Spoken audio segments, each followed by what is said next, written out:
আহা, টেলার নাম বাবাজি। দেখেন ভারতের হিন্দু কিষানীরা এখন প্রকাশ্যে মোদি বিরোধী আন্দোলন করতেছে, কারণ সামনে ঈদ উপলক্ষে মুসলিমদের প্রধান উৎসব হচ্ছে গুরুকে নিয়ে। এখন গুরু আর মুসলমানরা কিনবে না। এখন ভারত মাতা কি জয় হয়ে গেছে, তাদের গুরু মাতা জয়, আর গুরু কেউ কিনবে না।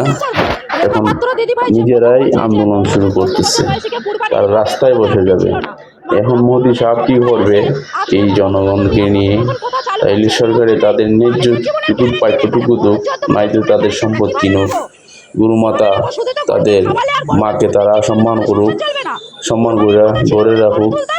কেন এই কুরবানি আড়ে নিয়ে আসবে আর মুসলমানদেরকে মারধর করবে? আর কিনবে না। গুরুমাতা কি জয় হয়ে গেছে, জয় হয়ে গেছে।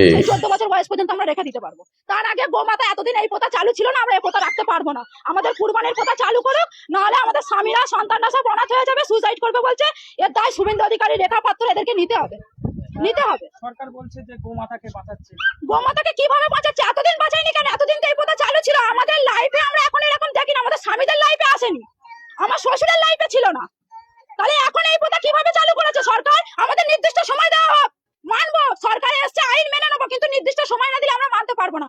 হাতে মাত্র 10 দিন সময় আছে, আমরা কিভাবে মানবো? লোন নিয়ে কত টাকা লোন নিয়েছে? আমি প্রায়, আমার লোন আছে, বন্ধন থেকে নিয়েছি 2 লাখ টাকা, স্বর্ণ জয়ন্তী গ্রুপ থেকে নিয়েছি 3 লাখ টাকা।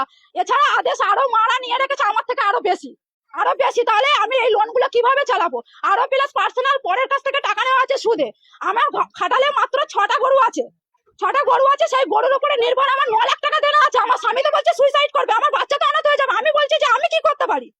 আমার মায়েরা, আমার লোনের অফিসার ফোন করে বলছে যে টাকা আমাকে দিতে হবে, লোনের ডেট চলে আসছে বলে। বলছে ডেট যদি পিছিয়ে যায় তাহলে কিন্তু তোমাদের সিভিল খারাপ হবে, লোন নিতে পারবে না কোথাও।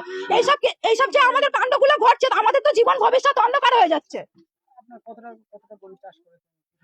আমার 6টা গরু আছে, 2টো ছোট ছোট বাছুর আছে, 8টা গরু আছে। কি চাইছেন আপনারা? আমরা এই কুরবানির প্রথা চালু হোক, কেনা বেচা যেমন চলছিল সেইগুলো নিয়মগুলো বাদ দিয়ে কেনা বেচাটা চালু করে দিক। আমাদের গরুগুলো বেচাকেনা না হলে আমরা সুইসাইড করা ছাড়া আমাদের বাধ্যতা। বলছে যে হিন্দুদের বাঁচাচ্ছি।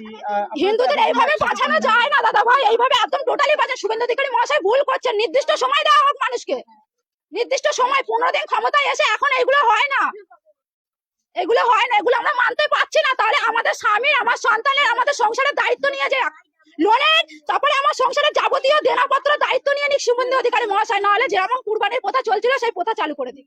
নাহলে আমার ঋণ আছে 9 লাখ টাকা, ঋণের বোঝা শুভেন্দু অধিকারীকে নিতে হবে। নাহলে আমার স্বামী সুইসাইড করবে বলছে, আমার সন্তান অনাথ হবে। আমি কিভাবে চালাবো?